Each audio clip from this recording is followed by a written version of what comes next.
Look at this cooktop. This KitchenAid downdraft is the #1 appliance you shouldn't buy. Downdrafts don't work well, but this one has the added problem of pulling from burners even farther away. I'm showing you the worst first because #2 at the end of the video isn't much better. The 12 appliances you shouldn't buy was originally published in 2021. We have more later and things you shouldn't buy parts 2 and 3. So it's time for an update with some new bad products, plus where I may have gone wrong in the first 3 editions. Remember, avoiding bad products and design will bring you much closer to having a kitchen you'll enjoy using. That's our goal together. So let's get started. In 2021, I said smart was more of a gimmick and not worth the expense. It was correct back then. 18 months later, smart has some decent functionality. You can now look into your stove from your phone to see how your food is cooking.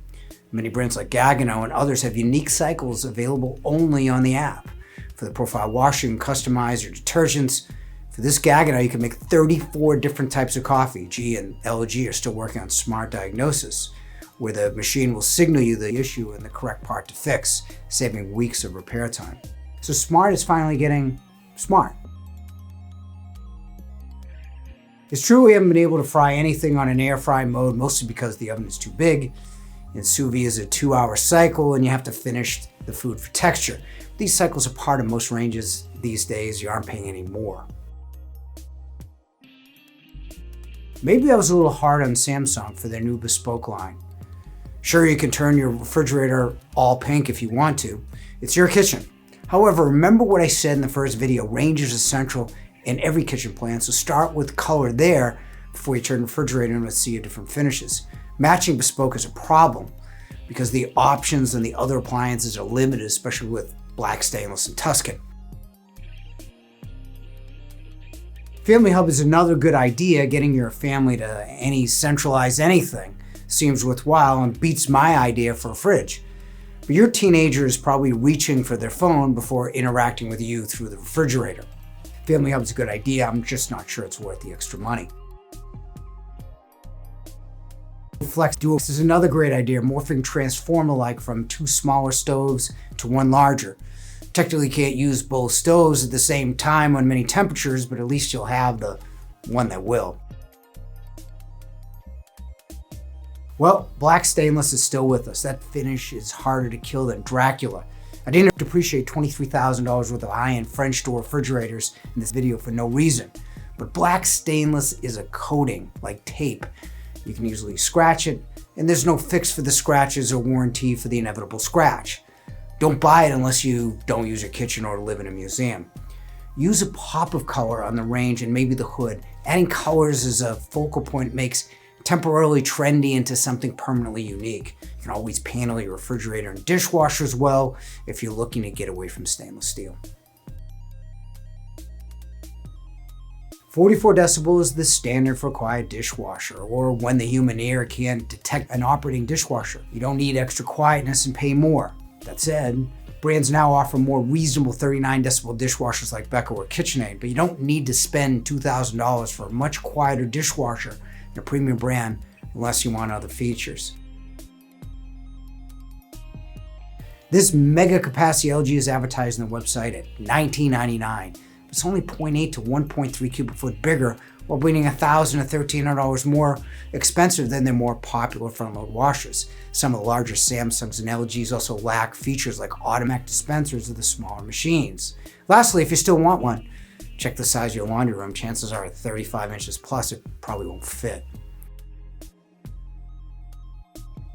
Look at this Whirlpool KitchenAid or Jenny refrigerator. It's a similar fridge, but KitchenAid and Jenny are much more expensive.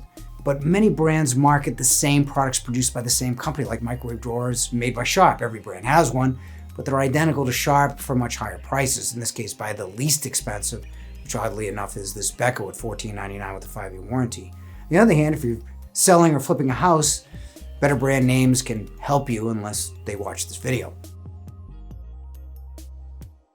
Will you use that steam oven if you buy it? How about the coffee system? Will you keep it filled or even clean it? The answer is probably not. Then spending $8,000 for both may not be such a good idea. I've also taken a lot of heat for this one as well. I understand it because the combo is such a good idea. A machine to wash and dry is so convenient. You don't have to stop and transfer the loads from the washer to the dryer. However, the machine can't remove lint effectively, and we have tested the popular combos in our repair center in Stoughton. This will be an impossible future service issue. Despite all the comments, none have said we have a family 5 and use this consistently. The main defenders are people who seem to travel and use it sparingly, which is all a combo can really handle. My grandmother and mother both had one, but I don't. Most refrigerators have 2 evaporators so the air doesn't mix between refrigerator and freezer. Temperature's managed better and you don't have the warmer air from the refrigerator landing in your freezer. So your ice cream won't taste like whatever's in the refrigerator. Yes, the speed of gas and the even dry baking of an electric oven. Except induction is much faster than gas and easier to clean and vent. It's also the most child safe. Now also, a straight gas oven is better if you like to roast or broil with moisture heat and the better direct infrared broiling. I'm referring here to the 30-inch sizes because Wolf, Miele, Thermador, and SKS will add features for their larger dual fuel ranges. Okay, let's get into some nightmares. Some popular products and ideas that will be problems if you like to cook or use your kitchen. I watched an influencer on YouTube extol the virtues of her new professional range, which was half the price of the others. But I doubt she'll feel that way once she starts cooking. Usually the burners of the pro-style Italian types have one high output burner and the rest are really simmer burners. The broiler is also half the capacity with 0 controls. Most of these off-brands also do not have a service network either and are impossible to fix. So if you're looking for a cheaper pro-looking range, then yes, consider one. But for any measure of performance, look elsewhere. I'm a big fan of induction and now begrudgingly use an electric range, but a ban on new gas range installations is a bad idea.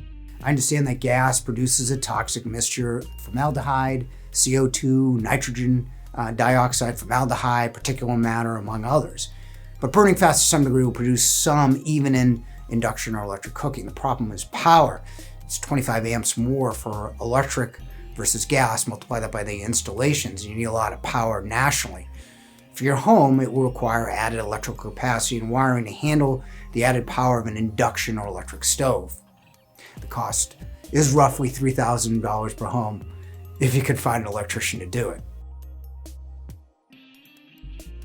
Over-the-range microwaves are one of my favorite appliances when introduced in the 1990s.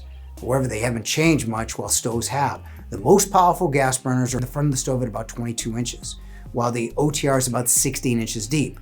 So the smoke bypasses the vent. I should know, I now have an OTR in my rental apartment. Most people aren't buying slide-out hoods anymore, but that slide-out glass doesn't cover the burners either or provide capture even if it did. By the way, people have commented as to why we sell over-the-range microwaves. Unfortunately, we can't do much if the kitchen plan is designed with one. If venting properly requires a hood to capture the smoke with a short vent directly to the outside, then how effective are downdrafts when they do the opposite?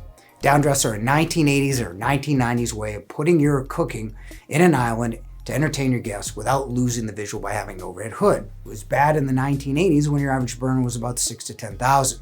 It's worse now with the average being 12,000 to 21,000 BTU. You have better options like using hood or centralizing your sink in an island. But the following 2 trends are the most dangerous. You look at House and other design magazines and you see a 60-inch pro range with no vents. Even with an average gas range of 50 to 60,000 BTU, you significantly impact the quality of the air you breathe inside your house. Lastly, recirculating vents treat the smoke and odor, but not the more dangerous fumes off your stove. In some cases, the air is blown back into your face. Makeup air is the law in Massachusetts for good reason. When you vent a small room of air every minute, you want to return fresh air. If not, that air is made up from your garage, attic, or furnace. That's not healthy air. So even if your state doesn't have a makeup air law, which Massachusetts does, you should have a fresh air return. You can create a return through your HVAC, but if not possible, you need a fresh air return a minimum of 10 feet from your stove on the opposite side of the wall. So how did I do? If I missed anything, you can leave it in the comments below. If you want to vent correctly, then watch this video. And thanks for watching.